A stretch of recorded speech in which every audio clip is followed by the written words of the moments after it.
warahmatullahi wabarakatuh dan salam sejahtera. Selamat datang di video kami tentang materi Gotalo.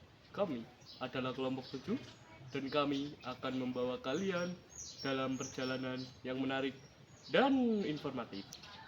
Kami akan memulai dengan memperkenalkan diri kami dan menjelaskan tujuan pembuatan video ini.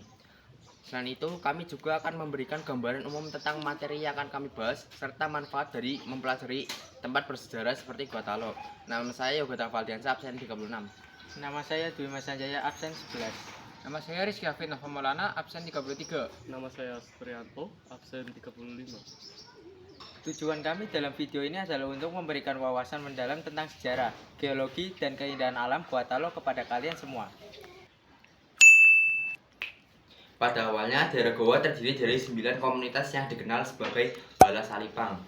Melalui berbagai cara, baik dengan cara damai maupun paksaan, komunitas-komunitas tersebut akhirnya bergabung membentuk Kerajaan Goa. Kerajaan ini menjadi salah satu yang terbesar dan paling sukses di Sulawesi Selatan.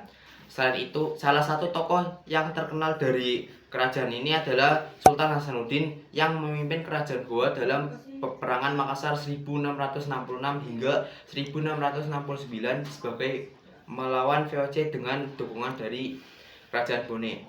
Perang ini walaupun melibatkan Goa, Bone, dan VOC, juga melibatkan sekutu dari Bugis dan Makassar di kedua belah pihak. Makassar yang dahulu dikenal sebagai ujung pandang menjadi ibu kota Goa dan merupakan pusat perdagangan strategi di jalur Nusantara, memberikan kekuatan kepada Kerajaan Makassar atas perdagangan di wilayah tersebut. Masa kejayaan Kerajaan Gotalo di bawah pemerintahan Sultan Hasanuddin adalah periode yang penuh dengan keberhasilan dan pencapaian yang mengembangkan Sultan Hasanuddin yang dijuluki Ayam Jalan dari Timur. Kekuasaannya di wilayah Indonesia Timur tetapi juga mendorong kemajuan signifikan dalam berbagai aspek kehidupan sosial, ekonomi, dan budaya. Dalam bidang perdagangan, Sultan Hasanuddin menjadikan Makassar sebagai pusat perdagangan yang sangat penting di kawasan itu.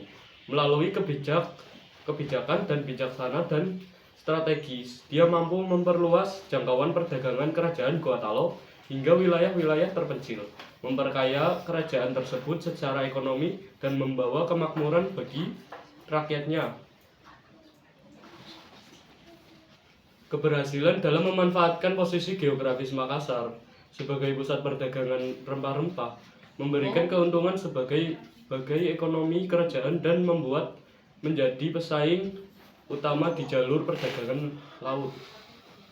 Selain itu, Sultan Hasanuddin juga menunjukkan komitmen kuat terhadap pembangunan kebudayaan Islam dan pendidikan. Dia memperluas jangkauan pendidikan Islam di wilayah dan membangun institusi-institusi pendidikan yang berkualitas tinggi. Banyak murid yang datang dari berbagai wilayah untuk belajar di Makassar, menjadikan kota itu sebagai pusat intelektual yang membangun pesat di Indonesia Timur. Meningkatkan pengetahuan dan pemahaman agama Islam tidak hanya memperkaya masyarakat secara intelektual tetapi juga menguatkan identitas keislaman dalam masyarakat. Namun, masa kejayaan ini juga diwarnai oleh tantangan yang besar, terutama dalam bentuk campur tangan kolonial Belanda. Keberhasilan Sultan Hasanuddin dalam membangun kerajaannya menarik perhatian Belanda yang kemudian mencoba untuk memperluas pengaruhnya di wilayah tersebut. Konflik antar Sultan Hasanuddin dan VOC mencapai puncaknya dalam Perang Makassar, di mana Sultan Hasanuddin bersikeras melawan upaya kolonial Belanda untuk menguasai wilayahnya. Meskipun awalnya berhasil menahan serangan Belanda, siasat adu domba yang digunakan oleh Belanda, terutama dengan memanfaatkan perselisihan antara Makassar dan Kerajaan Makassar, menyebabkan keruntuhan Kerajaan Gotalo. Perjanjian Bongaya yang dihasilkan dari perundingan setelah Perang Makassar menjadi simbol akhir dari masa kejayaan Kerajaan Gotalo.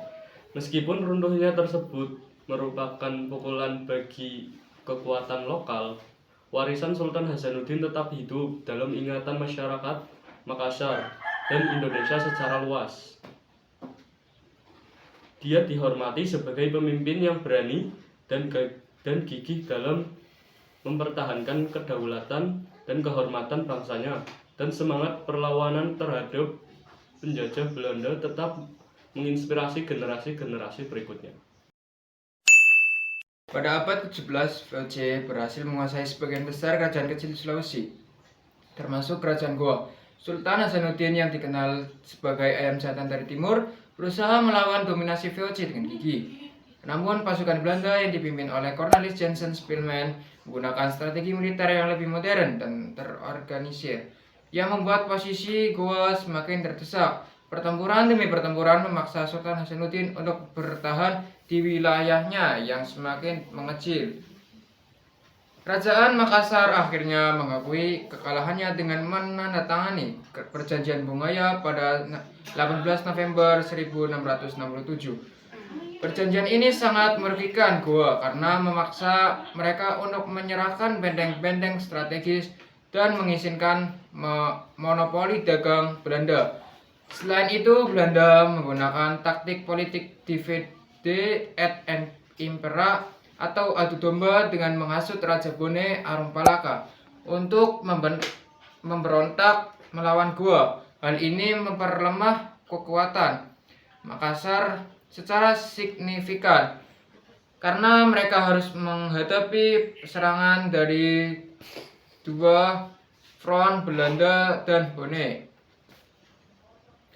Perang Makassar berlangsung selama bertahun-tahun dan menghancurkan sebagian besar infrastruktur dan kekuatan militer Goa. Akhirnya kerajaan Makassar terpaksa menandatangani Perjanjian Bungaya yang menjadi penanda awal keruntuhan Kesultanan Goa Talo.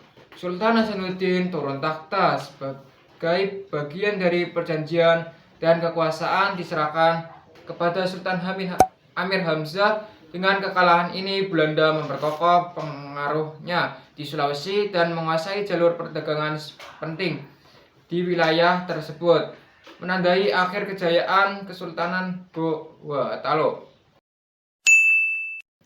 Berikut adalah beberapa peninggalan sejarah Goa Talo. 1. Benteng Rotterdam. Dibangun pada 1545 oleh Raja Goa 10 Imaringaudaeng Ponto Karaeng Langkiung, awalnya bernama Benteng Jupandang, diperkuat oleh Sultan Alauddin pada 1634 dengan batu padas hitam, karang, dan bata.